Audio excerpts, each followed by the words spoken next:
Oi, gente, tudo bem com vocês? Eu vou introduzir aí o bate-papo com a Giana, que é a jovem que recebeu o milagre, que possibilitou a canonização de Santa Giana, bem perfeitinha. Mas antes, acho que eu vou me apresentar, porque tem uma galera que não é do Anjo, não me conhece, e também vou contar um pouco da história de Santa Giana para aqueles que não conhecem tanto. Eu sou a Carol, eu tenho 17 anos, faço parte do Anjo, faço parte do Ministério de Pregação e Comunicação, então gosto muito das áreas aí comunicativas. Graças a Deus sou devota de Santa Giana, então esse encontro é um grande presente para mim, como filhinha de Santa Giana. Então estou bem feliz, bem animada por esse encontro. Muito, muito, muito feliz, muito animada. Mas vamos lá. Santa Giana, o padre já deu uma introdução bem grande, então já me ajudou bastante, para vocês já conhecerem um pouquinho dela. Obrigada, padre. Santa Giana foi uma grande serva de Deus, né? Ela nasceu na Itália, viveu um pouco lá. Ela nasceu em família católica, então, graças a Deus, ela também foi introduzida na fé desde pequena. Vocês estão me escutando bem, né? Tudo bem com a conexão. Isso, muito obrigada. Uhum. Então, ela cresceu em família católica, então a família dela também converteu milhares, assim, a família tinha vários médicos, chegou a ter padre, freira, então a família era bem católica real. Então, nos livros que eu li sobre a vida de Santa Giana, eu li 3, que falava que durante a infância toda ela vivia bastante com os pais, ia na Santa Missa diária, rezava o terço, então era bem especial, assim, essa vida comunitária já dentro da casa de Santa Giana. Mas, como toda história de santo, começa a ter as dificuldades, né, no meio do caminho, porque santo sofre igual a gente, né? Então, acabou que tendo uma guerra lá onde Santa Giana morava, os pais dela acabaram falecendo no mesmo ano. Não foi por conta da guerra, mas por conta da guerra ela teve que se mudar e tal, e os pais faleceram de doença mesmo. E aí ela começou a adolescência, ela foi cuidada junto com a irmã, com as irmãs, né? Então, aí a partir daí ela estudou, não sei o quê, e ela se formou em medicina, foi médica, ela foi especialista em criança, né? Ela era cirurgia geral. Geral não, pediátrica. E aí também já entra um ponto meu, né? Que eu acho muito lindo essa parte. Que depois de um tempo, ela já trabalhava com as crianças, ela decidiu que ela ia abandonar a cirurgia pediátrica para trabalhar com os idosos. Porque o senhor precisava mais dela trabalhando com os idosos do que com as crianças. Então, para mim, já é um grande ato de renúncia, né? Sabendo que faculdade de medicina não é fácil, muitos anos de especialização. E aí depois ela fala: não, Jesus me quer com os idosos. Então, tchau, criancinhas, agora eu vou cuidar dos idosos. Então, acho que essa parte também da história dela é bem linda. E aí foi isso. Depois que ela parou de trabalhar com as crianças, ela começou a trabalhar em clínica médica com os idosos. A família dela também tinha bastante médico, então ela trabalhava com o irmão. Durante esse tempo todo de faculdade, de adolescência, ela entrou para um movimento na Itália que chamava Ação Católica. Era bem, bem presente, né, na época que ela estava. E ela cuidava das jovens, né, adolescentes, assim. Então, toda... Peraí que eu tô escutando o áudio pelo computador da minha mãe. Mas tudo certo. Então, toda trabalho missionário pastoral dela, ela viveu dentro desse movimento na Itália. Então, ela cuidou de várias jovens. Nos livros dela também conta muito sobre o pastoreio de Santa Giana, o quanto ela acreditava nas pessoas, o quanto ela ia atrás dessas pessoas que estavam dentro da igreja, para fazer com que essas pessoas conhecessem bastante o evangelho e tudo de mais maravilhoso dentro da igreja, né? Então, foi isso. Ela fez bastante coisa nessa ação católica, inclusive era para ela ter vindo em missão para o Brasil, na época que ela ainda era solteira, só que acabou que o padre falou que não era o ideal no momento e ela não veio. Mas Santa Giana tem uma grande conexão com o Brasil, então ela quase veio fazer missão aqui. E aí ela conheceu o marido dela, Pedro Mola, muito fofo. Ai, Carol, como que ele é fofo? Você não conheceu? Ele é fofo, sim. Eu li os livros e a história de Santa Giana também é bem bonita e conhecida, porque durante que ela namorou e casou com esse Pedro, né, eles trocaram cartas, tipo, toda a vida dele trocaram cartas. E as cartas são muito fofas. Então, sim, Pedro Mola é muito fofo. Então, acho que é muito lindo as cartas, assim, de amor, deles conversando. Enquanto ele ia trabalhar, ela mandava carta. Então, é bem linda a história deles, assim, como esposos, né? Como vida de casamento, né? Matrimonial. E aí, casaram, tiveram 3 filhos. Os nomes dos filhos são Pedro Luiz, Maria Zita e Laura. E aí, na 4ª gravidez, começa o mistério do martírio de Santa Giana, né? Que o padre até falou, né? Que ela decidiu não abortar a criança. Na quarta gravidez, ela descobriu que ela tinha fibroma no útero, que é um tipo de tumor, e aí os médicos optariam para abortar o bebê. Então, quando ela descobriu que estava com a doença, falaram para ela: olha, não vai dar mais, você vai ter que abortar a criança para você conseguir sobreviver. E aí ela negou de todas as formas o aborto, falou que não ia abortar de jeito nenhum. E aí, por isso até que as pessoas pedem a intercessão dela pelos nascituros, pelos bebês, né? Então foi isso, ela não abortou a criança, teve a gestação dela até os 9 meses, só que com o tempo, né, ela foi piorando de questão da saúde, por causa que o fibroma não estava sendo tratado do jeito que era necessário, que fosse preciso. E também uma coisa muito legal é que, como Santa Giana era médica, ela sabia qual era a gravidade da doença dela, assim, do estado. Então não foi algo tipo assim, ah, vai que depois que eu ter o neném, tudo bem, vou fazer uma cirurgia e passou. Não. Santa Giana já sabia que era muito perigoso e tinha um grande risco dela continuar com a criança, porque a doença era séria. Então, ela sabia os termos médicos que não estava feia a situação, sabe? Mas mesmo assim, ela decidiu optar pela vida da filha dela, muito perfeita, e negou o aborto. Então, ela teve os 9 meses de gestação, a criança nasceu, inclusive, para mim, isso também é algo muito extraordinário, né? O padre falou que Santa Giana é nova, né? Então, a filha dela é viva até hoje. Vocês têm noção disso? Eu não tenho noção. Gente, ela é mais nova que a minha avó. Tem noção disso? Eu não tenho noção. Meu sonho de vida era E a conhecer ela, filha mas não sei como. dela, e a filha dela na canonização levou a relíquia da Sim, própria mãe. Porque o que acontece? Você falou que Santa Giana era ligada ao movimento da Ação Católica. A Ação Católica é a primeira experiência que nós temos como igreja daquilo que falamos da vocação e do ministério do leigo, que falamos muito hoje.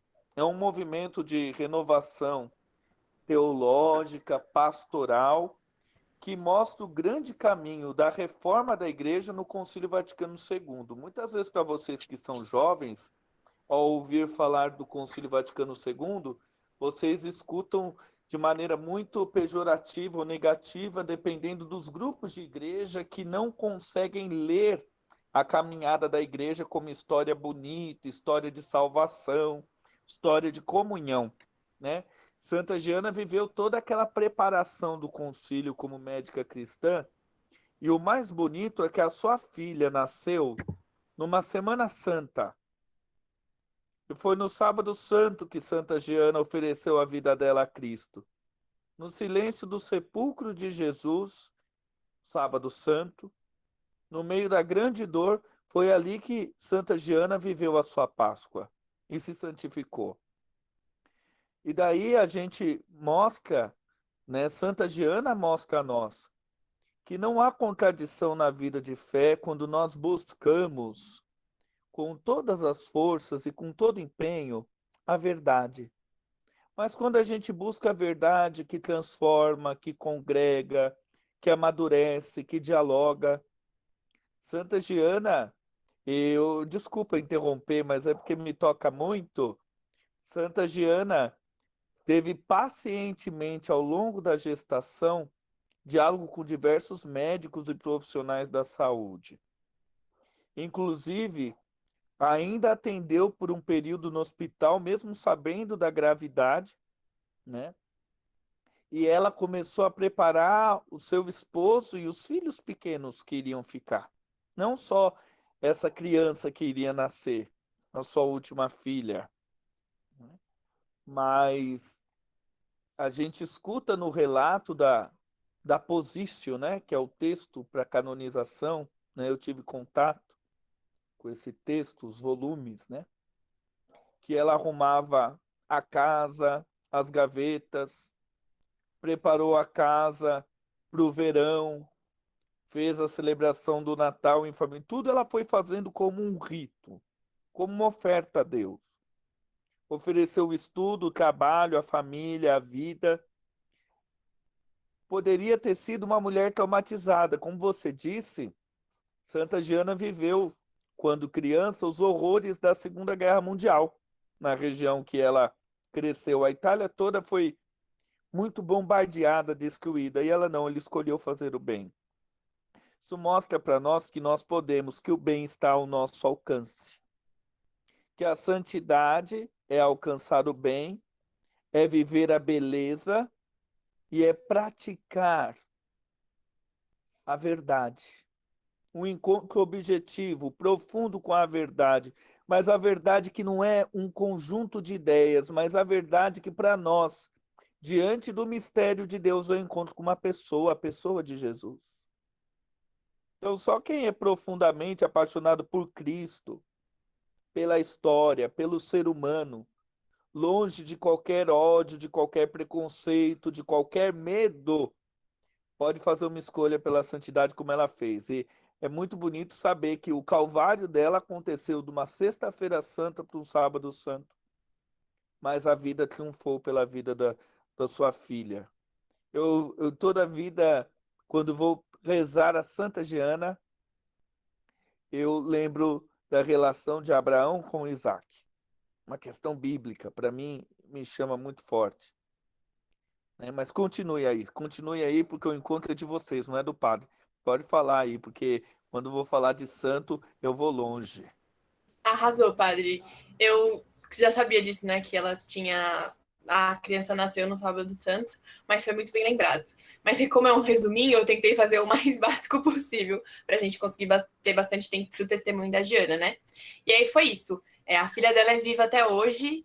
Gente, esse fato para mim é muito especial. Ela é mais nova que a minha avó.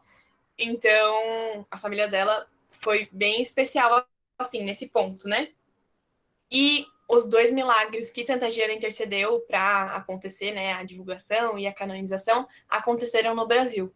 E o segundo milagre é o que a gente vai conversar hoje, né, o testemunho da Giana, bem demais, incrível. Mas acho que Santa Giana, o padre resumiu muito bem, né? Santa Giana conseguiu ser santa dentro do casamento, dentro da maternidade, dentro do serviço, dentro da área pastoral, né? Ela conseguiu conciliar tudo muito bem, então acho que esse é o maior exemplo que eu tenho para mim, né? Santa Giana conseguiu ser incrível em tudo, então não é algo muito difícil, é algo que dá pra gente fazer.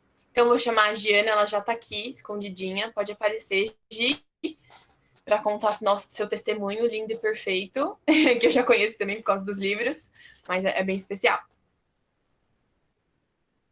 Oi, pessoal, boa tarde. Tá dando para me escutar? Sim. Tá?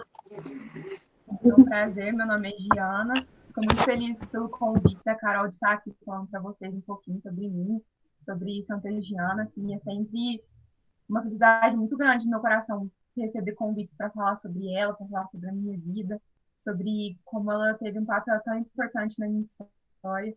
E eu estou aqui escutando, escondidinha, escutando como vocês têm um coração apaixonado pelos santos, né? E eu estou ficando muito feliz, assim, me encheu meu coração de verdade, porque realmente ela é uma santa que tem muito para nos ensinar, né? Todos os santos, né, eles vêm na época que a gente precisa deles, né? E eles vêm para nos ensinar algo. E ela é uma santa tão atual, mas tão pouco conhecida. Quando eu e minha mãe, né, minha mãe, a gente costuma dar a nossa história, o nosso testemunho, pessoalmente, né? A gente ia para muitas cidades até do Brasil para falar um pouco sobre a nossa história, né? Mas por causa da pandemia, a gente está fazendo mais virtual mesmo, né? Mas quando a gente ia nessas cidades, a gente sempre perguntava quem já tinha ouvido falar de Santa Diana, quem conhecia alguma coisa, qualquer coisinha dela, só escutar o nome dela e a maioria não conhecia.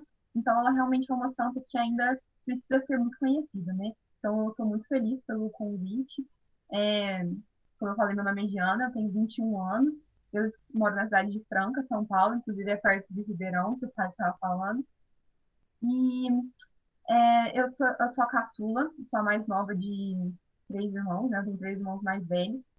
Que fez 30 recentemente, um de 27, uma de 27, né? A Isabela, e, e um de 24, que é o André, né? E a nossa história, assim, né, da minha vida, do que eu quero trazer para vocês, começa quando a minha mãe estava grávida de mim, né? A sua quarta gravidez. Inclusive, sempre que a gente fala sobre Santa Giana, é quase um spoiler, assim, da nossa história, porque é bem parecido, assim, tudo o que aconteceu, todos os detalhes, assim, são bem semelhantes quando a gente para pensar, quando a gente para refletir. E Deus gosta de agir nos detalhes, né? Quando ele faz completo mesmo, né? Então tudo começou quando minha mãe estava grávida de mim.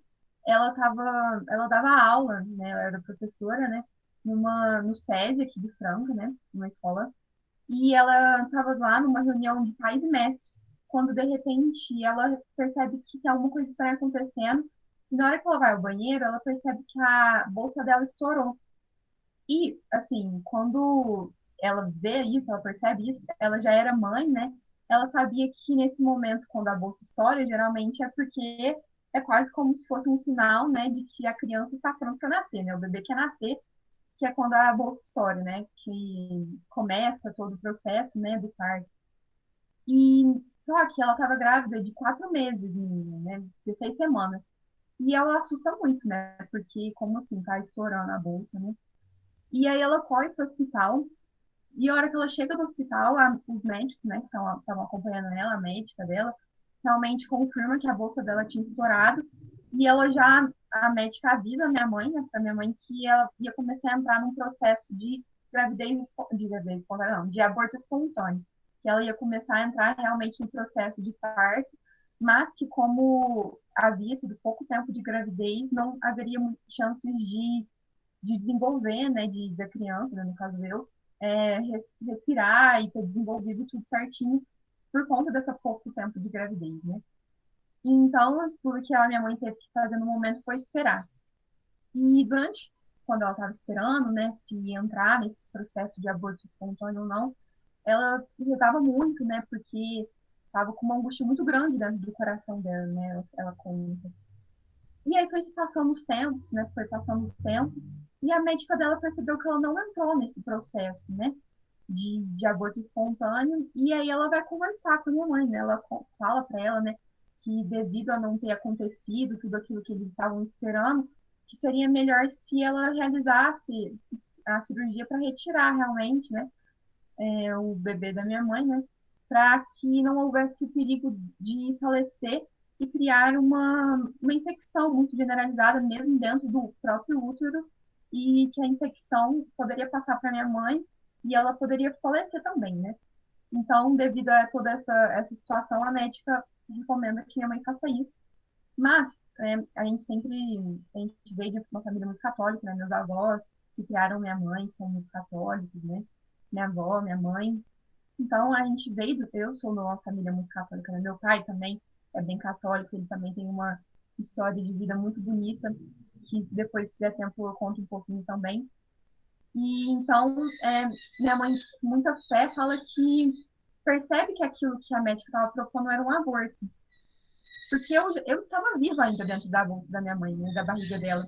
Só que a médica queria fazer uma prevenção, né? Como se eu não tivesse mais muita chance de sobreviver mesmo, então que seria o mais fácil retirar logo, né?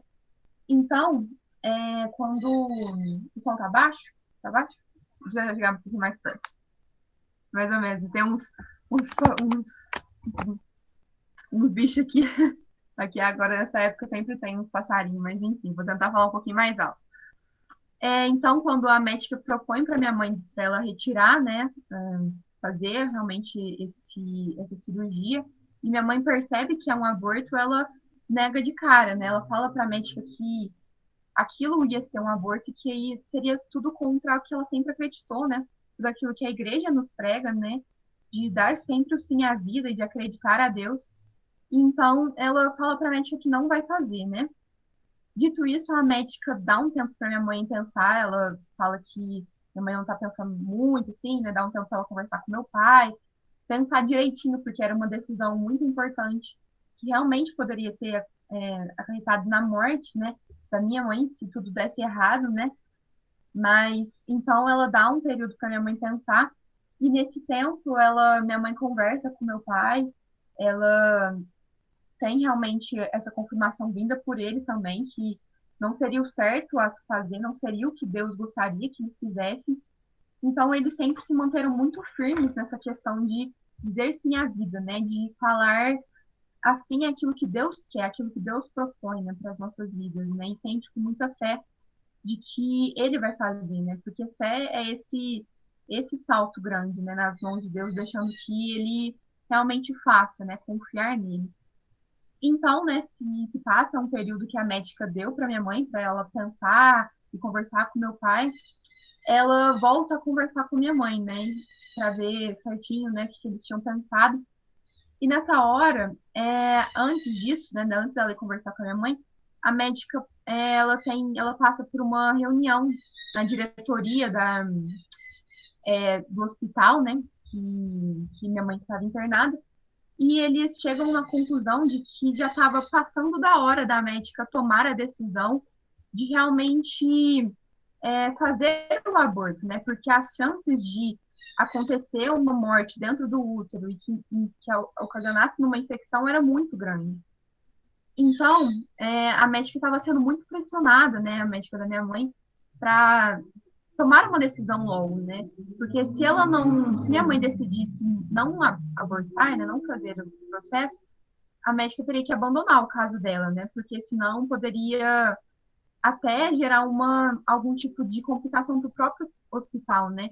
De como assim, vocês sabem que a bolsa dessa mulher estourou faz tanto tempo, não estão fazendo nada com isso, e se essa mulher morrer, vai ficar nas nossas mãos, né? Então, a médica estava com muito medo também, sabe? Ela estava muito ansiosa. E ela vai conversar com a minha mãe, então, pedindo que a minha mãe tome logo uma decisão. E ela, depois que ela conversa com a mãe, explica tudo o que está acontecendo. Ela mostra para minha mãe vários sinais de que aquilo que ela se dava como criança, né, como filha dela, já estava para morrer, sabe? Como se já tivesse realmente pouco tempo de vida, quase como se já não fosse mais uma criança mesmo. Porque conforme tudo que ela estudou, né? Se a gente se colocar no lugar dela, a gente consegue ter um pouco dessa sensação que ela tinha, né?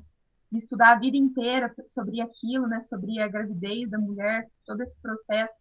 E aí chega nesse momento de tanta angústia, né? De tanto medo de que uma vida está nas suas mãos, né? A vida da minha mãe estava nas mãos dela. Então ela explica tudo certinho para minha mãe, o que ela tinha que fazer, né? Ela já tinha imprimido todos os papéis, né? Que minha mãe precisaria de assinar se ela decidisse realmente fazer o aborto, né? E ela fala para minha mãe que ia dar 15 minutos para ela decidir, senão ela ia realmente abandonar o caso da minha mãe, né? E nesse momento a minha mãe se viu muito sozinha, né? Ela fala com muito medo, porque ela tinha muita fé em Deus, que aceitar o aborto, né? Dizer sim ao aborto não era aquilo que Deus tinha planejado para ela, né? Não planeja para ninguém, aliás, né? Só que ela tinha, né, 3 filhos pequenos, né? Meus irmãos são mais velhos que eu, né? Então ela tinha muito medo de deixar eles órfãos, né? Porque meu pai, ele foi órfão, né? Ele perdeu os pais dele quando ele era muito pequeno. E isso acarretou que ele acabou entrando para o mundo das drogas e se afastou da família, se afastou de Deus. E, e ele foi realmente se converter depois que ele foi preso, né? A história dele, assim, falando bem por cima, quando ele vai preso, né, ele tem um momento que ele encontra com Deus na prisão, né? Que ele sempre, quando ele conta, ele fala, né, que ele viu como Deus se rebaixou para conversar com ele, que se sentia menos que um verme por todas as coisas ruins que ele fez, né? Enfim, e aí nesse momento, depois que ele saiu da prisão, que ele teve essa conversão, ele foi buscar os sacramentos, a confissão, a primeira comunhão, que foi quando ele se converteu. Enfim, então minha mãe, ela sabia um pouco de toda a dor que meu pai teve por ter sido órfão tão cedo. E os meus irmãos, na época, eram muito pequenos. O meu irmão mais velho, Vinícius, ele na época tinha 9 anos. E o meu irmão mais novo, né? Mais novo não, né? Mais novo na época, mas mais velho que eu, ele tinha 2. Então ela ficava com essa angústia muito grande. E ela pede para o meu pai ligar para um padre, chama Padre Ovídio. Ele ainda é bem amigo da minha mãe, né? E na época eles também eram muito próximos. Então a minha mãe pediu para o meu pai ligar para ele, né? Para eles conversarem. Porque ela não queria, ela estava com um processo de tanta angústia que ela não queria nem mais conversar com a médica sem antes conversar com o padre, né? E ela brinca assim que ela queria recrutar o padre para ajudar ela a convencer a médica de que ela estava errada. E então, meu pai liga para esse padre que é amigo nosso, né, da nossa família, mas ele estava numa outra reunião e ele ia demorar por volta de 1 hora para chegar no hospital. Só que a médica tinha dado 15 minutos para minha mãe, né? Só que ela toma a decisão de que ela não queria realmente mais conversar com a médica até conversar com o padre. Então ela pede para o meu pai falar para a médica ir embora se fosse preciso, mas que ela só iria conversar direito depois de conversar com o padre. E nesse momento, que minha mãe fala isso pro meu pai, ela disse que foi até simultaneamente a porta do quarto que ela estava, né, no hospital, se abre e quem entrou era o bispo da nossa cidade, né, Dom Diógenes. Ele já é falecido e ele era um grande, grande amigo dos meus pais. Ele que acompanhou minha mãe durante muito tempo, assim, desde quando ela era solteira. E minha mãe chama Elizabeth, né? Meu pai chama Carlos César. E a minha mãe tem um apelido de Betinha, que foi dado até por esse bispo, de tão próximo que eles eram, assim, né? E então, quando ela vê o bispo, ela fica muito assustada, assustada assim, emocionada, porque ela não estava esperando encontrar com ele, né? O bispo da cidade, né? Um amigo, mesmo um amigo que continua sendo o bispo da cidade, como ele apareceu lá, né? E depois minha mãe descobriu que foi uma amiga dela que viu que o bispo estava no hospital visitando outra pessoa e ela falou pro bispo o que estava acontecendo com a minha mãe. Então foi por conta dessa amiga da minha mãe que o bispo descobriu, né? E assim, foi uma grande providência de Deus, porque realmente, né, ele estava no lugar certo, né, na hora que Deus realmente conduziu ele para estar, assim, e ele conseguiu acalmar minha mãe, conversou com ela, conversou com o meu pai, e ele fala assim para minha mãe que ele tinha certeza absoluta que um casal como eles, né, de comunhão diária, sempre com muita fé, o aborto não seria realmente o que Deus estava pedindo. E nesse momento ele se lembra da Beata Giana, né, porque na época ela era beata, e ele era muito devoto a ela, né. Ele então se lembra dela e foi para casa, né, para casa dele, onde ele tinha um sacrário, né, e ele falava, né, que ele ajoelhou em frente ao sacrário dele e pediu para Santa Giana, né, realmente, para que ela realmente fizesse um milagre na história da minha mãe, né, na história da minha vida, né. E na verdade foi ele então o grande intercessor da nossa história, porque a minha mãe, ela não conhecia muito Santa Giana, né, Beata Giana na época. Ela tinha ouvido falar sobre ela muito por cima, assim, muito superficialmente na gravidez anterior, né, que foi do meu irmão. Mas, assim, foi uma coisa muito breve. Então, realmente, quem pediu pelo nosso milagre foi o bispo. E então foi uma providência muito grande de Deus ele estar lá naquele momento, né? Então, depois que ele vai para casa dele, que ele pede para Santa Giana, né, esse milagre, ele até brincava de que ele falou para Santa Giana que ela não ia ter uma oportunidade melhor para ser santa, então que ela tomasse essa oportunidade porque outra igual não ia ter. E depois disso ele passa numa livraria que tinha perto da casa dele e compra um livro, né, da Beata, né, falando um pouco sobre a Beata Giana, e deu para minha mãe, né, levou para o hospital. E aí, quando ela chega lá, né, ela conversa novamente com a médica e fala, né, que realmente ela não iria abortar, né, não escolheria dar o não para Deus, o não para a vida, né. E então só que ela pediu mais uma noite para a médica, né, antes de tomar qualquer outra decisão, se ela ia realmente abandonar o caso ou se ela ia dar alta para minha mãe, como ia acontecer. Ela pediu mais uma noite para a médica, né? E nessa noite, né, que a médica concedeu a ela passou a noite inteira rezando, né? Minha mãe fala que ela se ajoelhou no banheiro que tinha lá, né, no hospital, no quarto dela, e ficou o tempo todo pedindo para Deus que fosse feita a vontade dele, né? Que ele fosse a força que ela precisava ter, que ela se via muito pequena, muito sem força, muito sem fé para essa missão que Deus estava colocando na vida dela, para essa renúncia realmente, né? Por esse sacrifício tão grande que estava na frente dela. Então que ela só pedia muita força para Deus, né? Que ele realmente fosse a força dela. E que eu acredito que também ele foi a força de Giana, né? quando ela deu o sim dela. E então, né, depois, né, que ela rezou, ela dormiu, e na outra manhã, né, quando ela acordou, ela falou que ela estava se sentindo, ela sempre fala, né, que ela estava se sentindo muito bem, assim, muito confiante, na verdade, né, muito confiante que Deus ia ter feito um milagre na vida dela, que Deus já ia ter agido na nossa vida, né, na vida dela.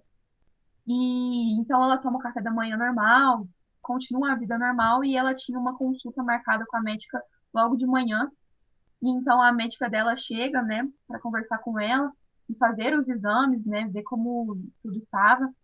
E a hora que elas vão fazer, né, a ultrassom para ver como é que estava, em questão do líquido amniótico e tudo mais, eles chegam na conclusão de que realmente, apesar de estar produzindo o líquido amniótico, ele não estava sendo retido, né? O líquido amniótico é o que dá os nutrientes, né, para a criança, que ajuda nela no desenvolvimento. Então, minha mãe estava produzindo, mas não estava permanecendo, né?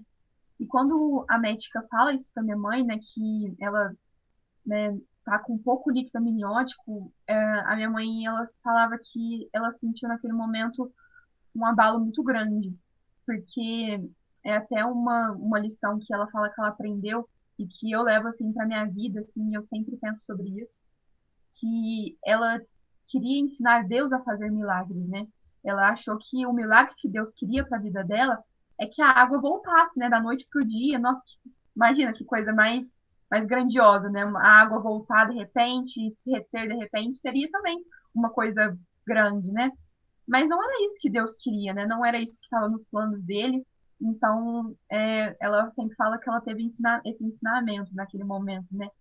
De não querer ensinar Deus a fazer os milagres, não querer ser Deus da própria vida, né? De falar assim, Senhor, eu te entrego, mas fica lá com uma cordinha puxando de volta para caso as coisas não vão para o jeito que a gente quer, né? Então foi algo que ela viveu, né? E então, né, quando a médica viu isso, né, que a água realmente não estava permanecendo, nesse momento foi um momento também que a própria médica ficou muito decidida, assim, né? Ela decidiu que realmente iria realizar o processo, né, cirúrgico. E ela falou para minha mãe, né? Ela perguntou se ela estava em jejum, a minha mãe falou que não. Então ela falou que ia voltar dentro de algumas horas para poder realmente acabar com isso, né? Acabar com todo esse sofrimento, com toda essa angústia e realmente realizar, né, o aborto, né? Mas, então ela vai embora para casa dela, né, para voltar depois. E ela era para ela ter chego meio-dia, só que o carro dela deu um problema e ela acabou não voltando ao meio-dia, ela acaba chegando mais tarde, né? 4 horas da tarde que ela chega. E durante todo esse processo que a mãe estava esperando no hospital, de vez em quando sempre ia uma enfermeira lá conferir como ela estava. E sempre que uma enfermeira entrava, era quase uma angústia maior no coração dela, porque sempre que elas entravam, elas analisavam como estava e sempre falavam assim: nossa, ainda não morreu, ainda não morreu. A criança, né? Eu, no caso, né? O bebê ainda não morreu, o bebê ainda não morreu. Então era sempre uma angústia muito grande para a mamãe escutar como realmente todo mundo estava esperando mais a morte, né? Todo mundo já estava crendo mais que a morte ia vencer a vida, né? Então ela passou por esse processo, né? Outros médicos que estavam acompanhando, né, junto com a médica da minha mãe, entravam e queriam explicar para minha mãe que a vida ali já estava realmente acabando no seu final, né?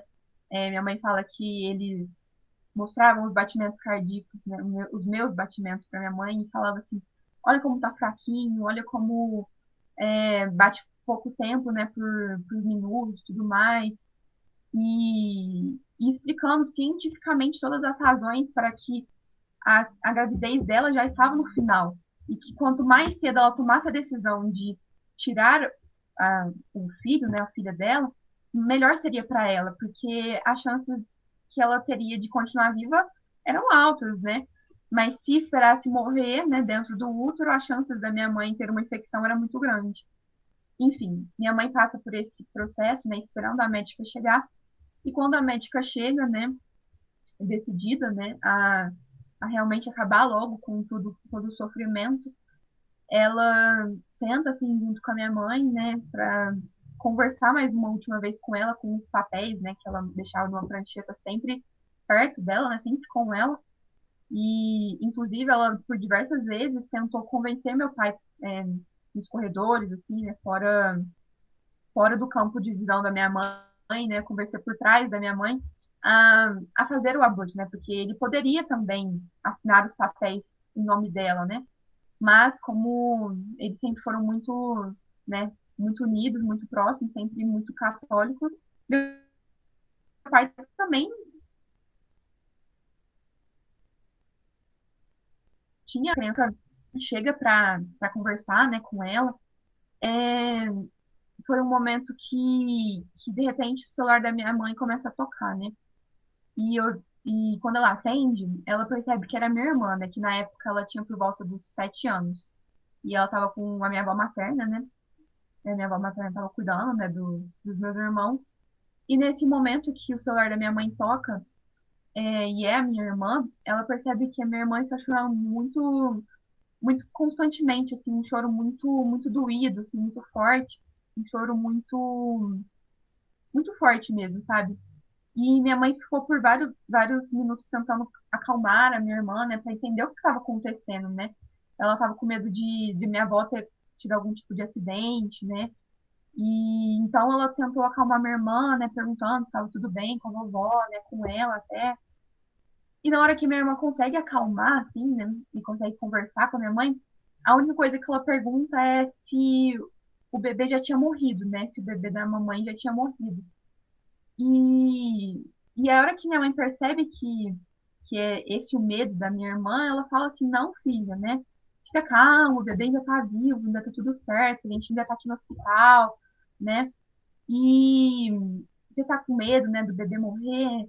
E quando a minha mãe fala, né, isso de que o bebê, né, estaria bem, a minha irmã entra num choro, um choro de novo, né? Ela chora de novo muito fortemente, chorou, né? E aí, a hora que minha mãe consegue acalmar ela de novo, ela pergunta assim, filha, você não entendeu, né? O bebê tá bem, né? Ele não morreu ainda. E quando a minha irmã falou, aí a minha irmã falou assim, né? Que tinha entendido, né, que o bebê não tinha morrido, mas que tinha escutado uma ligação da médica da minha mãe com a minha avó, que se, né, o bebê da minha mãe não morresse, quem ia morrer seria minha mãe. E que ela não queria viver sem ter uma mãe, ela não saberia como se tornar uma mulher sem ter uma mãe, né, sem ter a minha mãe, né? E ela estava muito triste porque ela não realmente não queria isso. E nesse momento, minha mãe fala que foi o processo mais difícil durante todos, todo o tempo, assim, né, de gravidez e de tomada de decisão. Ela fala, né, que tomar a decisão de não abortar foi até fácil, mas nesse momento tudo ficou muito difícil, assim, tudo ficou muito pesado, né, mais pesado do que já estava antes, né. Então, aí ela acalma minha irmã, né, fala que vai dar tudo certo, né, tenta acalmar ela e, e desliga, né. E nesse momento todo que a médica escutou a minha irmã conversando, ela falou para minha mãe, né, aí, olha, se você assinar, né, esse papel, você volta para sua casa e volta para os seus filhos, você não quer cuidar dos seus filhos, dar colo para eles, vê-los crescer, né? E sua gravidez já tá pro final, assim, já tá acabando, né? Então, não compensa mais você ir para voltar para suas crianças. E nesse momento a minha mãe volta com muita força que veio realmente de Deus, volta a dizer ao não dela para a médica e o sim dela para o Senhor, né? Para a vida. E nesse momento, quando a médica, depois, né, de já ter insistido muito, né, com a minha mãe, ela toma a decisão de deixar a minha mãe ter alta, né? Ela fala para ela, né, pra minha mãe, que ia deixar ela voltar para casa, né, e ter mais o resto da gravidez e que ela tinha fé de que ela só ia tirar, né, me tirar quando eu já tivesse morrido, né, da minha mãe, né. Enfim, então ela deixa minha mãe voltar para casa e a minha mãe fala para ela, né, que ela tinha muita fé e que ela ia voltar para o hospital e ia me ter. E ela tinha essa fé, né? Ela acreditava que Deus ia agir. Então, né, ela vai, né, volta aqui para casa e ela fica morando ela mora durante o restinho da gravidez com as minhas tias, né? Hoje eu já tenho uma dessas tias falecidas, mas essas tias criaram o meu pai, né? Elas eram irmãs do pai do meu pai, né? E como meu avô faleceu, elas que cuidaram do meu pai e de todos os irmãos dele. Então, e uma delas né, ela é enfermeira. Então, ela cuidou da minha mãe durante todo esse processo, né? Então, a minha mãe ficou por volta de 3 meses, indo no hospital periodicamente, né? E recebendo a conclusão de que, mesmo sem a presença do líquido amniótico, o bebê dela continuava desenvolvendo, né? Eu continuava me desenvolvendo. E isso foi durante esse período que ela produzia realmente o líquido. E ela até conta que toda noite, a todo momento ela tinha que trocar a roupa de cama e porque soltava, o líquido soltava, né? E ela rapava o líquido. Então realmente produzia, mas não era retido, né? O líquido amniótico. Então depois passado um período, né? Os 3 meses, ela volta, né? Para o consultório da médica e a médica marca a cesárea, né? Falou que já tinha dado o tempo mínimo, né? Eu nasci de 7 meses. Já tinha dado o tempo mínimo e que ela ia marcar a cesariana e ela marcou para o dia 31 de maio, né? Que é quando eu nasci, que é também o dia da visitação de Nossa Senhora a sua prima Isabel, né? E assim, né? Por parte da médica foi uma coincidência, porque ela não sabia, mas a minha mãe, que foi muito católica, ela percebeu na hora, assim, a data, né? Como que era uma data de festa, né? E ela tinha certeza de que Nossa Senhora ia estar presente, né, esteve presente e ia estar presente durante o parto, né? Então ela marcou também, decidiu marcar para essa data mesmo. Quando chegou um dia antes, né, dia 30, na verdade, uns dias antes, ela teve uma conversa com um médico que era especialista em feto, lá de Ribeirão, né, que é aqui perto. E ele era um especialista aqui da região, eu não sei o nome dele, né, não me recordo, mas ela conversa com ele, né, pelo telefone, né, e ele explica para ela uma série de acontecimentos que poderiam vir a acontecer, né, depois na hora do parto, né. Então ele explicou para ela, né, tipo assim, se o seu bebê nascer e ele não chorar, provavelmente é porque ele já vai ter nascido morto, assim, né? Provavelmente a médica nem vai deixar você gravar, nem ver, né? Porque vai ser um choque. E provavelmente, devido à falta do líquido amniótico, não vai ter desenvolvido os pulmões ainda necessariamente, né? Da forma correta. Então, se não chorar, provavelmente é que tenha nascido morto, né? Mas se chorar, a possibilidade é que vá para a UTI e fique um tempo por lá. E se sair da UTI, né, se sobreviver e conseguir sair da UTI, são chances muito grandes de que não fale, não ande, não veja. Assim, as consequências vão ser muito graves, né? E, e perguntou, né, para minha mãe, ele pergunta na hora, né, você está disposta a criar um filho assim? Um filho com deficiência, um filho especial? E aí a minha mãe falou para ele, né, que ela veio até ali, né, e que ela ia até o fim, e que ela tinha coragem, uma coragem que vinha de Deus, né, a fé que vinha de Deus. E quando chegou, né, na hora do parto, ela fala que tudo que todo mundo queria escutar, os médicos, né, ela, né, minha família, era o choro, né, o choro que ia trazer essa esperança da vida, né. E quando a médica realiza, né, o parto, que ela percebe, né, que eu nasci sem nenhum problema, né, aparentemente, que eu nasci chorando, né, eu nasci, ela vê o pezinho, né, faz todo os testes para ver se está tudo certo, e aí ela percebe que realmente eu nasci, né, como qualquer outra pessoa, igual vocês, e que tinha sido um nascimento, assim, normal, e que nesse momento ela percebeu, né, como tinha sido realmente um milagre tudo o que tinha acontecido, né, que todo o meu desenvolvimento foi fora de tudo aquilo que a medicina conseguiria explicar, né? E então, né, ela me entregou, né, para minha mãe e tudo mais. E depois disso, né, a minha mãe ela passou por um processo de hemorragia muito grande, né?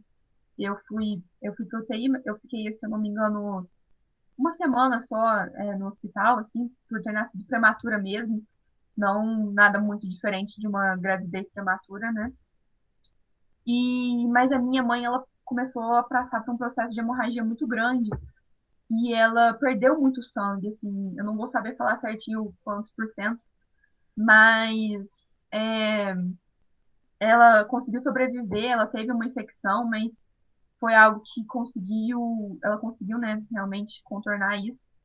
E até depois, né, quando o Dom Diógenes, né, ele, que era esse dom, esse bispo, intercedeu por nós, que ele foi levar a nossa história para o Vaticano, né, o Vaticano depois considerou como um milagre tanto a minha vida quanto a vida da minha mãe, porque ela realmente não tinha nenhum por cento de chance de nenhuma de nós duas ter sobrevivido, né.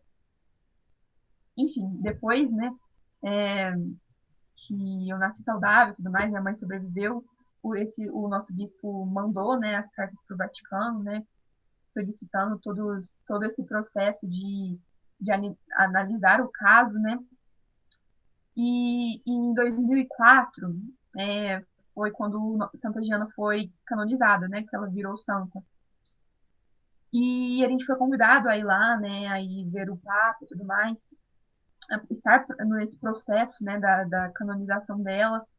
E aí a gente foi, né? Então, uma coisa que eu também fico muito maravilhada em pensar, né, sobre a vida de Santa Giana, sobre todo esse processo da nossa história, é como ela foi canonizada muito rápido, né? Quando a gente vê, às vezes, a vida de outros santos, eles demoraram muito, a maioria demoram muito tempo, né, durante esse processo, porque é uma avaliação muito precisa, né? O Vaticano, né, ele conta com a sua equipe de médicos, conta com a sua equipe, né, para realmente analisar o caso e assim, esse que eu fico mais maravilhada, né? Maravilhada, mas ao mesmo tempo triste, porque quando canonizaram ela, eu era muito pequena e quando a gente foi para lá, né, para Itália, eu tive a oportunidade de conhecer o Papa, mas como eu era muito pequenininha, eu não lembro de muito, né? E eu até tava conversando com a Carol, né? A única coisa que eu lembro, assim, de verdade, assim, a única memória que eu tenho de verdade desse processo, né, que a gente foi, né, para canonização, que foi em 2004, eu tinha 4 anos, foi de conhecer o Papa, né, de estar na fila esperando, né, para conhecê-lo. Porque quando a gente foi, a gente teve a oportunidade de conhecer ele. Inclusive, nós fomos uma das últimas famílias brasileiras a estar com ele antes dele falecer, né, na época do João Paulo II, que hoje já é santo. E até um pouco engraçado, né? Porque a única memória que eu tenho é ele vindo. Ele me dá um beijo assim na testa e eu era criança, eu tava muito confusa, não tava entendendo o que tá acontecendo, e eu tava com muita vontade de limpar, assim, um beijo babado, né, do Papa. Então aí eu meio que, se vocês pesquisarem depois no YouTube, provavelmente vocês vão achar esse vídeo. E eu dou uma limpadinha assim, bem rapidinha. Mas realmente foi hoje, agora que eu sou mais adulta, né, eu consigo ver como foi uma graça muito grande de Deus. Todo esse processo da canonização de Santa Giana ter acontecido tão rápido, né?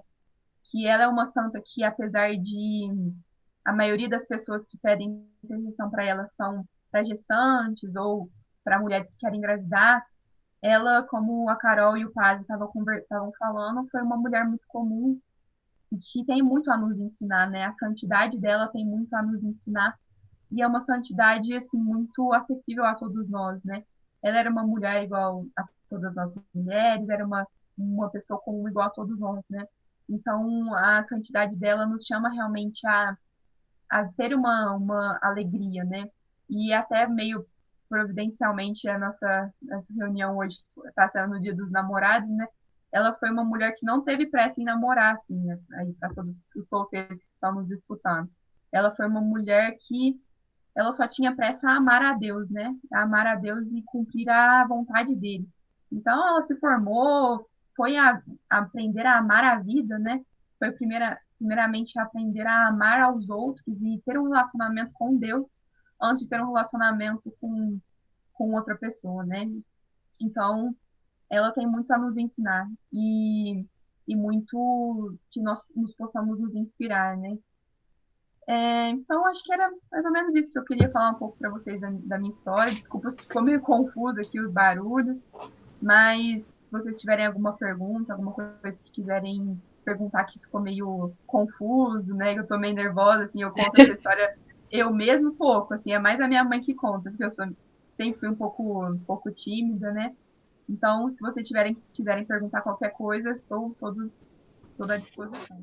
Eu tenho uma pergunta. Primeiro, o fato dela ter recebido um beijo de São João Paulo II é para poucos, né? Mas eu tenho uma pergunta. Você falou, né, que você lembra um pouco do dia da colonização e tal, mas acho que desde pequena sua mãe já deve ter falado para você, né? Ah, você é um milagre e tal. Santa Diana intercedeu por você, com certeza de que Santa Diana estava presente na sua infância. Mas quando foi assim, tipo, a idade que você chegou, que você teve noção, assim, exatamente do que tinha acontecido na sua vida? Tipo, meu, Jesus, eu sou um milagre, assim, sabe? Quando que deu esse estralo que você já estava mais madura, assim, na fé, e, assim, questão de idade, que você pensou, meu Deus, eu não tô acreditando. Igual eu não acredito. Assim, como você falou, né? A minha mãe, né? Eu cresci escutando, né, o nosso testemunho, porque desde que eu era muito pequenininha, a gente sempre foi chamada a falar, né?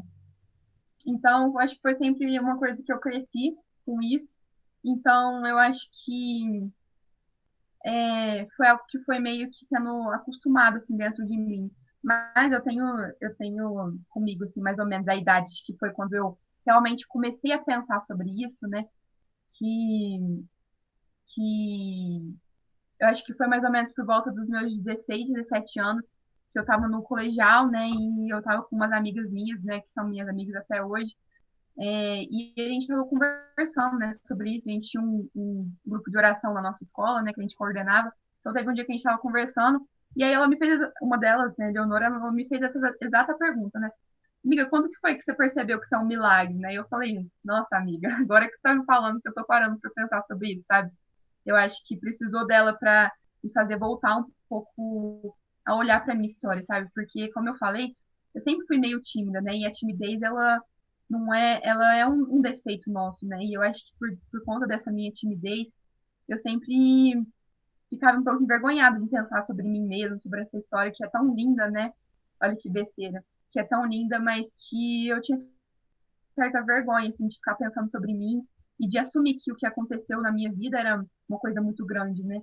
Eu acho que talvez um pouco por medo de me sentir muito orgulhosa, mas na verdade não tem nada que eu possa mergulhar, né? Que foi tudo muita providência de Deus, muita graça de Deus, que só por ele mesmo, né? Então, eu acho que foi mais ou menos por essa idade, assim, uns 16, 17 anos, foi quando eu comecei a realmente a crescer mais na fé, sabe? A sair desse processo de ser católica porque meus pais são católicos e ser católica porque eu quero ser católica, sabe? Então foi mais ou menos por aí. Amei. Eu tava conversando com a Giana antes do encontro, né? Umas semanas antes. Aí eu mandava mensagem e falei, gente, não tô acreditando. Minhas amigas eu mandava todo dia, olha, eu tô mandando um áudio pra Giana, sabe quem é ela? Falava todo dia pra minha amiga, olha, Cristal, eu tô conversando com a menina que foi um milagre. Mas acho que é isso mesmo. Eu vi muita humildade quando eu cheguei a falar com você e tal, né? Foi super tranquila a nossa conversa para chamar você para o encontro. Acho que foi bem incrível e eu vi o quanto Deus moveu na sua vida, assim, para você pregar e tal, e testemunhar a vida. Tava com medo da Carol morrer. Gente, juro, eu tava tão nervosa. Tava meio passando mal de tarde, assim. Eu me arrumei muito cedo antes, assim, tava umas 4 horas adiantada. Tava super emocionada. Mas é que como eu já te conhecia essa Giana, né? Eu já tinha lido a história da Giana nos livros. E aí, quando eu descobri que era assim super mais fácil de eu chegar nela, assim, esse encontro é um presente para mim, Carol, e com certeza foi para essas pessoas que estão aqui ouvindo, mas acho que é muito lindo assim o mover de Deus, o quanto Deus moveu na vida da sua mãe, no do seu pai também, né, que também tem uma grande história, na sua, e tenho certeza que a sua vida vai alcançar muitas pessoas, como alcançou a minha. E se alguém tiver alguma pergunta para perguntar. Eu tenho uma pergunta. Ô, Giana, quantos anos você tem hoje? Eu tenho 21. De onde você é? Eu sou de Franca, interior de São Paulo, perto de Ribeirão. Eu conheço. Ah, linda a tua história, é emocionante. Obrigada.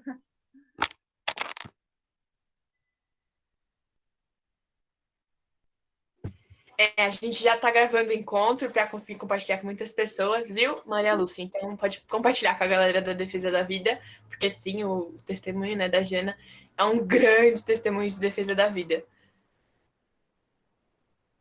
Você tem irmão mais novo, Jana? Não, eu sou a mais nova, né? É mais novo? Depois que minha mãe passou por esse processo que eu contei de hemorragia, ela teve que retirar, né, o útero, porque colou junto com a placenta. Então, realmente, eu sou a mais nova mesmo, né? Eu tenho. Às vezes ficou confuso porque eu fui falando meio embolado, né? Mas, ó, eu tenho um irmão mais velho, que é o Vinícius. Ó, deixa eu mostrar a fotinha pra vocês. Tem fotinha aqui. Ai, saiu minha coisa. Ó, eu tenho um irmão mais velho, que é o Vinícius, é esse aqui. Depois é a Isabela, é essa daqui. Não sei se tá dando pra ver, ó. E o André, ele cortou da foto, né? Ficou cortado, mas tá aqui. Então é primeiro o Vinícius, depois a Isabela, o André e só eu. Aí minha mãe e meu pai aqui. Só pra vocês terem a fotinha deles na cabeça. Então eu sou a mais nova. Se alguém tiver mais alguma perguntinha. Eu tenho uma pergunta. Manda. Então, você até mencionou um pouco a sua irmã, né? Como que ela estava passando por aquele processo, né? Enquanto sua mãe estava na decisão de se abortava ou não abortava. Eu queria saber, assim, como que é o relacionamento, né, da família? Porque eu acredito que tenha sido um baque para todos eles, né? Tanto para as crianças que não entendem, tanto para sua mãe que teve que ficar no hospital mais tempo, né? E até quando chegou o bebê, que depois daquele rebuliço todo, chegou finalmente o bebê em casa, como que foi, assim? Eu sei que você não vai lembrar, né? Você tinha acabado de nascer. Mas, assim, como eles, todo mundo, a família encara, né? O processo, enfim, como que é o ambiente, assim?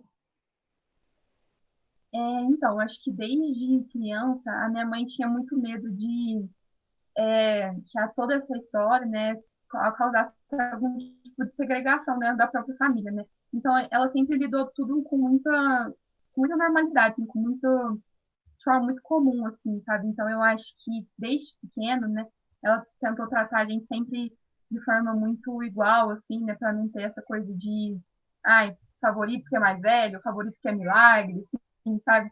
Então, eu acho que acabou que a gente é uma família meio normal mesmo, meio não, né? Totalmente normal, assim. Tanto que eu tenho irmãos que já não são muito apegados à fé, assim, que já deram mais uma afastada. Então, a gente é uma família que tem as lutas igual a da maioria aqui, se não de todas. Então, eu acho que acabou sendo um convívio muito comum de irmãos, assim, né? Quando eu era mais nova, eu era mais próximo do meu irmão mais velho. Agora que eu sou mais velha, eu sou mais próxima da minha irmã. Então, eu brigava com meu irmão quando eu era criança, de bater, assim, né? Então, foi uma transição, eu acho que acabou que por eles não entenderem, né, muito, né, acabou que sendo algo que foi introduzido de forma muito natural também, sabe? Tanto na minha vida quanto na vida deles, assim. E o que eu acho que é até hoje, assim, né? É, hoje em dia, às vezes eles brincam, né? Me chamam de milagrinho, mas é assim, puramente por brincadeira, assim, nunca aconteceu assim de um se sentir mais injustiçado ou alguma coisa assim. Mas somos comuns, assim.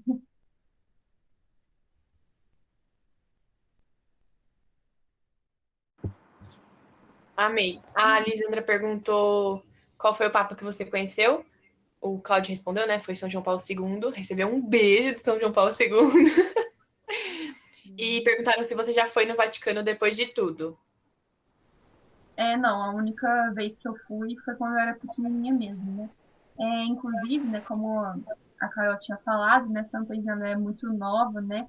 E a partir do aniversário dela desse ano, até ano que vem, a gente vai começar a comemorar o centenário de Santa Diana, né? Que é porque ano que vem ela faria 100 anos, né? Então, a gente foi, eu e minha mãe fomos convidadas aí lá ano que vem por uma freira que é da cidade de Santa Diana, né? Que é em Magenta, a estar lá, né? A voltar, né? A estar lá, a conversar, né? Com a família dela de novo. Mas, né, como estamos nesse processo, né, de pandemia, não sei ainda se vai dar certo, né? Mas eu espero muito que dê, porque um dos meus sonhos é conhecer a filha dela de novo, né? Reconhecer, porque eu conheci ela, mas eu era muito pequenininha, né? Tenho foto com ela, tenho foto com o marido dela, né, que hoje já é falecido. Mas lembrar mesmo, eu não lembro de muita coisa. A minha mãe já esteve lá novamente, né, uns anos para trás, mas eu mesmo ainda não. Perguntaram se você sabe como ficou a médica que acompanhou o seu caso, tipo, depois que ela viu o milagre, se converteu, alguma coisa do tipo. Uhum. Tanto a médica que acompanhou meu caso quanto as outras que ajudaram ela, né, elas todas realmente se converteram, né? Acho que uma era católica, mas não tão firme assim, né? Então, até depois, né, de um tempo, a gente fez minha mãe, né, meus pais fizeram um filminho para vender, né, quando a gente ia para outras cidades, para quem quisesse, né, na época que não tinha muita internet, né? Então, elas participaram desses vídeos, dando o testemunho, né, conforme a visão delas. E, assim, hoje em dia eu não tenho muito mais contato, mas são colegas da família, assim. Então, elas realmente, ela, né, principalmente, passou realmente por um processo de conversão e de confiança a Deus muito grande, né? Sempre que às vezes a gente encontra, ela fala sobre isso, né, de como ela é muito grata a Deus, né, pela misericórdia na vida dela, né, na nossa vida. Perguntaram também se você participa de algum ministério, movimento, hoje em dia.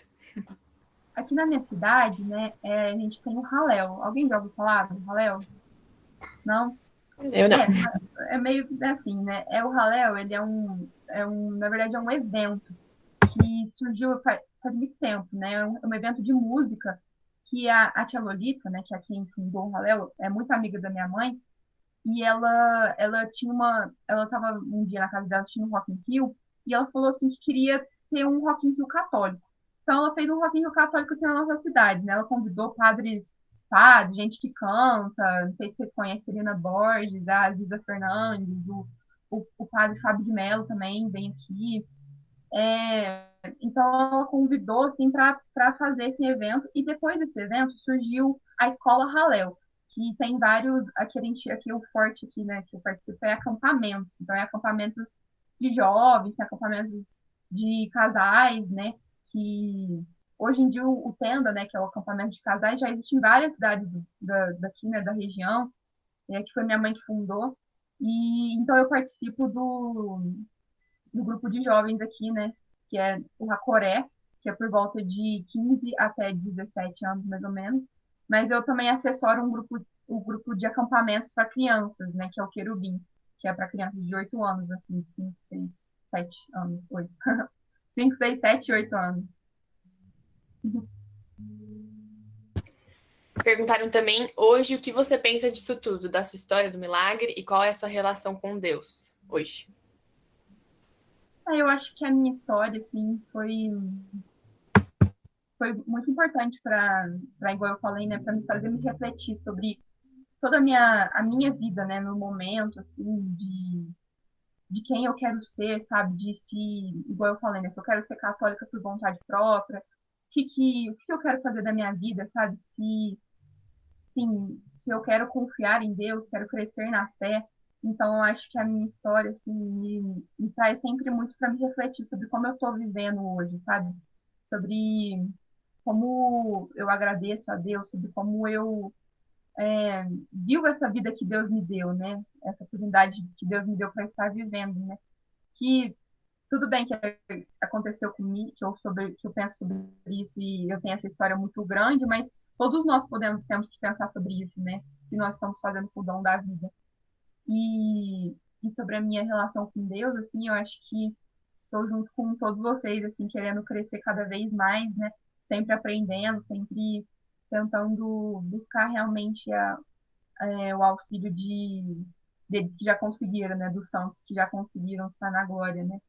E eu acho que é por isso que eu sempre, a hora que no começo, a hora que a Carol e o padre estavam falando Santa Giana, eu estava quase me emocionando aqui, porque sempre que fala dela eu me emociono, porque eu acho que a santidade dela, tô me repetindo, né? Mas a forma como ela via as coisas, sabe, é muito inspirador. Então eu acho que eu tento me inspirar nela, assim, sabe? Me inspirar a ter uma vida parecida com a dela, ser uma mulher normal, ter a minha faculdade, né? Eu faço psicologia, não sei se eu comentei, tô quase formando, ano que vem eu formo, ter minhas amigas, ser uma filha boa, ter esses papéis que eu tenho e vivê-los da melhor forma que eu consigo, né? Com a ajuda de Deus.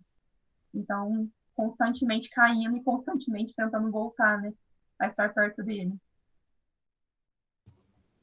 Perguntaram também qual é a sua relação hoje com Santa Diana. Deve ser, assim, sucesso. Exatamente isso, assim, sempre estou buscando conhecer um pouco mais sobre a vida dela, né, ler mais sobre ela e me inspirar nela, né, sempre me inspirando nela. Eu tenho uma fotinha aqui dela também colada na minha parede, de vez em quando, né, é a mesma fotinha que eu ganhei da Biblioteca Católica, é a mesma, que tá colada ali. É essa mesmo. Quando lançou, eu falei, preciso disso. Muito perfeitinha, né? Ela é muito linda, essa é uma das fotos que eu mais amo dela, assim, né, porque ela mostrando como ela foi espontânea, como ela foi uma mulher bonita, né? Então, aí, às vezes, eu olho para a fotinha e me leva a refletir, né? Como eu também posso ser santa, né? Como eu também posso amar a Deus com todo o meu ser, sendo a pessoa que eu sou, né? Não tendo que me preocupar, assim, nossa, mas eu não sou ainda uma pessoa muito, muito santa. Tipo assim, tudo bem, sabe? Ninguém chega lá da uma hora para outra, né? A gente está nesse processo junto. Então, ela me inspira diariamente. Essa é a minha relação com ela. Isso é uma coisa muito legal que eu esqueci de falar. Santa Diana é uma santa nova, né? Então tem muitas fotos, muitas mesmo, assim, do casamento, dela quando eu tava no hospital ganhando os nenéns, piquenique, Santa Diana andava de esqui, como que fala? Aquele que anda na neve, assim, sabe? Esse aí, ela andava disso. Mas tem muitas fotos mesmo, é muito legal. Perguntaram também se você sempre foi uma pessoa de muita fé, ou se você teve algum tempo, tipo, que se afastou da igreja e depois voltou, ou se você sempre foi da igreja mesmo. Acho que graças a Deus, assim, eu sempre fui muito da igreja, né? Então, tem esses acampamentos, né, que eu comentei, e então eu participo desses acampamentos desde que eu era muito pequena, né? Só que quando eu era pequena mesmo, né, adolescente, por volta dos meus 12 anos, foi quando eu tive realmente uma primeira experiência de contato mesmo com Deus. E a partir disso me fez só crescer, né? Mas eu tive a minha adolescência, né, que eu me questionei, né? Nossa, será que não seria melhor para minha vida se eu saísse da igreja e depois voltasse? Aí, será que se eu não saísse, depois, na hora que eu voltasse, eu ia voltar de verdade? Será que eu estou vivendo de verdade? Teve uma época que eu passei por muitos questionamentos desse tipo, sabe? E que, assim, só com o tempo eu fui percebendo como foi uma graça de Deus muito grande eu nunca ter saído, sabe? Porque acho que essa é uma das maiores ilusões que colocam na cabeça dos jovens, né? Que a gente precisa sair da igreja para viver a vida, sair da igreja para ter experiências de verdade, experiências boas, né? E então foi só com a graça de Deus que realmente eu vi que o meu lugar não era fora da igreja, né? Meu lugar era perto dele e que eu precisava realmente me aproximar cada vez mais. E é uma coisa que a gente fala, né? Os questionamentos, eles não são nossos inimigos, né? A gente precisa nos questionar para ver realmente a verdade, né? Igual Santo Agostinho se converteu porque ele estava buscando a verdade, a gente também só se converte no momento que a gente olha para a nossa verdade e deseja mudar, né? Ou deseja crescer, né? E ver a verdade de Deus, que é a verdade absoluta, né? Então, eu passei por esse processo de questionamento, mas eu nunca saí, assim, tipo assim, nossa, vou largar da igreja, sabe? Isso aí nunca passou pela minha cabeça. Eu acho que, graças a Deus, nunca passou. Amém. Se alguém tiver mais uma pergunta. A dúvida é o motor que nos leva ao fortalecimento da nossa fé. A Maria Lúcia falou. Verdade. O padre tá aqui. Padre, você quer falar mais alguma coisinha? Eu acho que a gente já foi bem enriquecido por essa experiência e, por que não dizer, por essa partilha de vida que a Giana fez conosco. E isso faz muito pensar sobre as nossas escolhas de vida, sobre o nosso cotidiano. Deus fala conosco sempre nas situações cotidianas. Às vezes nós queremos falas extraordinárias, enquanto Ele fala tudo, todos os dias, nos dando a possibilidade de viver o Evangelho como dom.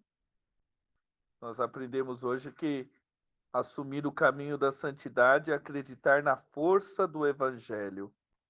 porque o Evangelho para nós é mensagem de vida nova, é mensagem de ressurreição. Então, só tenho a agradecer a você, Giana, e pedir ao Senhor que continue fazendo de você instrumento dele, na sua juventude, na sua vida em família, e fico muito feliz pelo seu empenho evangelizador. Perseverança, coragem, e já que você foi agraciada pelo Senhor e testemunha para nós que a vida é um grande milagre, que o Senhor também te santifique cada vez mais. Que você se santifique cada vez mais nessa intimidade com Cristo. Santa Giana já te mostrou bem o caminho. Acho que a gente já pode finalizar. Por mim, ficaria aqui horas conversando. Mas muito obrigada mesmo, Giana, pelo seu sim, por você ter aceitado participar desse encontro com a gente. Muito, muito, muito obrigada mesmo. Para mim foi bem especial. Então, vamos rezar. E aí depois ninguém sai. A gente vai tentar tirar umas fotinhas, uns prints. Porque eu vou mostrar isso aqui para meus filhos quando eu crescer. Então, eu preciso ter muitas imagens. Mas é isso. Muito obrigada mesmo, viu, por você ter aceitado. Obrigada a Deus por ter colocado você na minha vida, por a gente ter conseguido marcar. Agradecer a Deus pelo encontro de hoje, então, por ter dado tudo certo, pela conexão ter ajudado e não ter falhado em nenhum momento. Que Deus continue abençoando muito a sua vida e que você possa continuar transbordando esse amor e esse milagre para as pessoas. Tenho certeza que a sua vida pode alcançar muitas pessoas, como alcançou a minha, e acredito que essas pessoas que estão aqui também. Vamos rezar uma Ave Maria pela Giana. Vamos lá. Ave Maria, cheia de graça, o Senhor é convosco. Bendita sois vós entre as mulheres, bendito é o fruto do vosso ventre, Jesus. Santa Maria, Mãe de Deus, rogai por nós, pecadores, agora e na hora de nossa morte. Amém. Estivemos e continuaremos sempre reunidos em nome do Pai, do Filho e do Espírito Santo. Amém.